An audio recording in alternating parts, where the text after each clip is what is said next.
Hi, everybody. Steve Paikin here. The world is changing fast, eh? I'm not sure I've ever experienced anything like it in my 40-plus years of journalism. Where does Canada fit in all of this? From federal politics to foreign policy to in-depth one-on-one interviews, we'll try to help you understand this uncertain era in which we now find ourselves. The Paikin Podcast. Find us on YouTube or wherever you get your podcasts.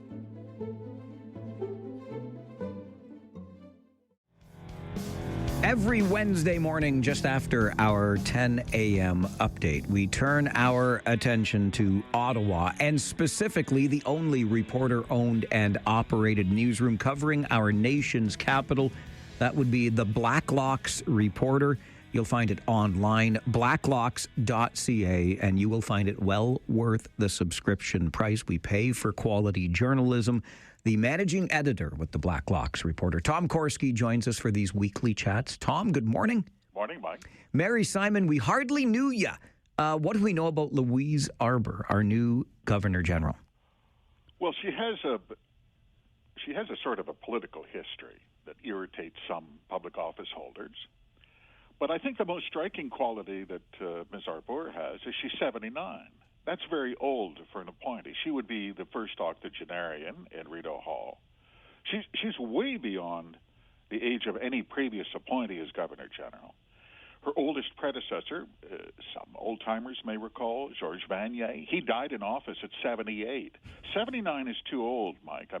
I know they call that ageism. I'm a graybeard myself, so I get to say this frankly. I'm not 79, but I can sense my mental acuity diminishing as the sun arcs across the sky. You get me 8 o'clock at night, I will sign anything you put in front of me. If you say it's okay, Mike, I'm doing it. Yeah, no, this is not the person I want as the Commander-in-Chief of the Canadian Armed Forces. Okay, what about the interim director at Parks Canada, who is promising more proactive fire prevention this season? They don't like to talk about the Jasper fire and their culpability in it because they blamed it on climate change, people may recall. This was the truly 2024 fire. No fatalities, but it burned a third of the town to the ground. And it was, at the moment, described, attributed to climate change. Cabinet famously came out and said, oh, look at Jasper. Right? What did the Minister of Emergency Preparedness say, Harjit Sajjan, in the day? Sadly, the community of Jasper was a victim of climate change, he said, quote, end of quote. No, actually, Parks Canada left 500,000 acres of dead pine in that forest and did not do controlled burns or cutting. And they never explained why or why they cut their fire budget 23% before the town burned to the ground. Now, of course, the horse is gone, so it's time to close the door. Parks Canada has a new CEO testifying at Senate National Finance Committee. We're going to try harder on forest management. By the way, Mike, like we're talking, this is not rocket science. This is literally 19th century forest management techniques. They just didn't do it. Well, and that's the thing. We knew what forest management meant, was all about, and frankly, I mean, maybe I can say it this way, were we not a wee bit on the negligent side here? Oh, there are people, we're Canadian. This is getting close to the line on criminal liability. I am not a lawyer, my 2 cents, Mike. That's the definition of criminal liability. If this was in the United States, the class action lawyers would be lining up outside the courthouse. They knew what the problem was. We know they identified it. We saw it through internal emails, memos, reports. Got to get rid of those dead trees, and they wouldn't do it. And it was, of all people, the Canadian Forest Service that came with a report, an investigative report after Jasper, that said, what do you think was going to happen when you leave 500,000 acres of dead pine after a mountain pine beetle infestation? That's why you have to get rid of those trees. It's called a controlled burn. It worked great in the 1890s. It can work today. They just didn't do it.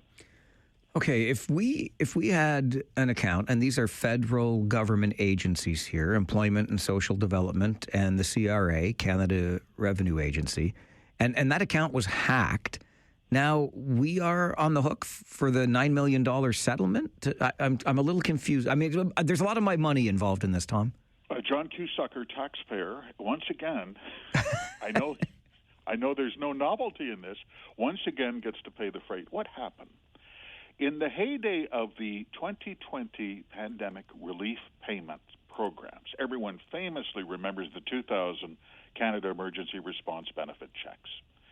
There were hackers. It was a hacker's holiday, Mike. There were thousands, tens of thousands of accounts, my CRA accounts, that were hacked at the Canada Revenue Agency, some employment insurance, old age security accounts that were hacked at the Department of Employment. And this was discovered. And class action lawyers did get in on the action, and they just now got a settlement certified by a federal judge, almost $9 million cash payments. Individual people who were harmed are up for damages of $80,000 to $5,000 per member of the class. It was like 48,000 revenue agency accounts, 6,000 My Service Canada accounts. You know the takeaway here, Mike? The feds have said for years they want everything to go digital because they think it's a money saving. And it's interesting that there's about a quarter of Canadians have told them over and over, I'm not interested in electronic service. I will not give you my personal bank account information for direct deposit. We're going to do it in the old way, in part because of concerns about exactly what happened in this hacking incident. I would count myself among that group, Tom, that says thanks, but no thanks. I mean, if this is your track record, why would I trust you with any of my information? And in the day, they said, the chief information officer told reporters, this goes back to 2020, that summer, what a disastrous summer that was. And he told reporters, Mark Brouillard was his name, he said, this is a complete success story, he said.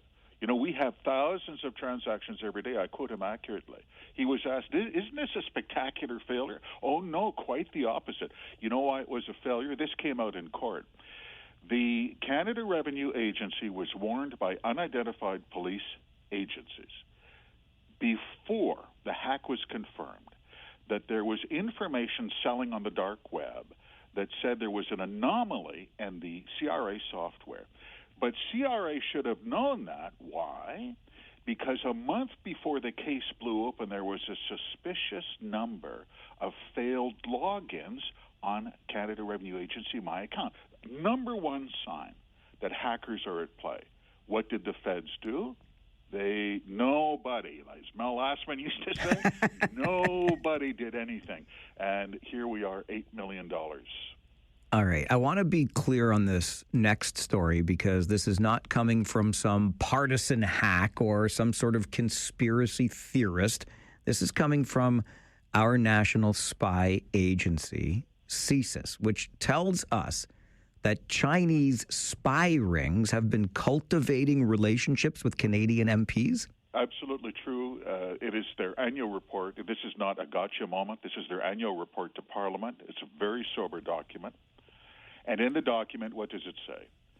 We continue to observe an evolution of China's espionage tactics, that's spying, main perpetrators of foreign interference and spying against Canada remain China. It goes on to say foreign actors undertake various activities targeting current and former Canadian politicians. What's their point? They also go after media and some other, institutions that we see here in Lumbertown. What's their point? They want to alter perceptions of China. Why is that interesting? Because the Minister of Foreign Affairs last January announced a new foreign policy emphasizing cooperation with China. What did Ms. Anand say? We should get to know them, she said. We are promoting broader people-to-people ties between our two countries, exploring opportunities for collaboration. Mike, that was right out of 1995. That boat has sailed, and it was sort of a cognitive dissonance.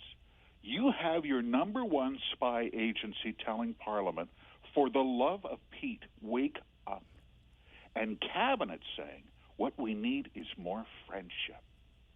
How is that? Oh, I hope we listen to our spy agency. Please, from your lips and CSIS's reports to MP's ears here, Tom.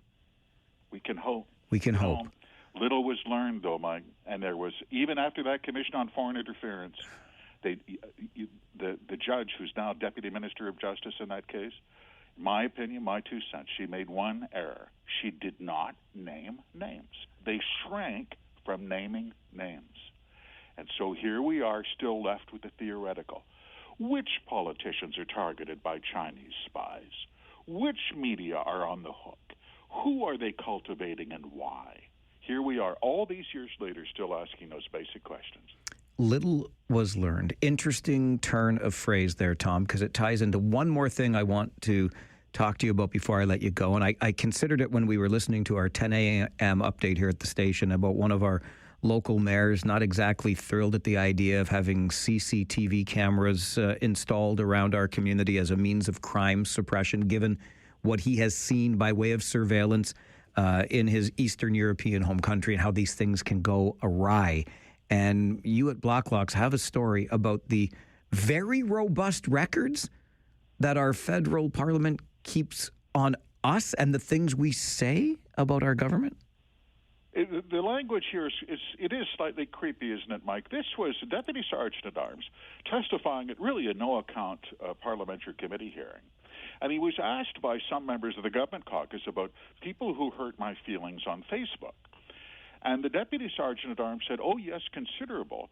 We keep, how did he put it, very robust records management systems on what people say about their MP, not the good things. When they hurt their feelings, the hurtful comments. I want to stress, Mike, these are not threats or harassment. You just call 911. That's already a crime. It's already taken care of. These are hurtful comments, he said, could be if they are misogynistic, etc., said Deputy Sergeant Paul Mellon. We asked them, what kind of files? How many files? Does this include proactive monitoring of Facebook posts of maybe that people, that the House administration doesn't like? Security, top secret.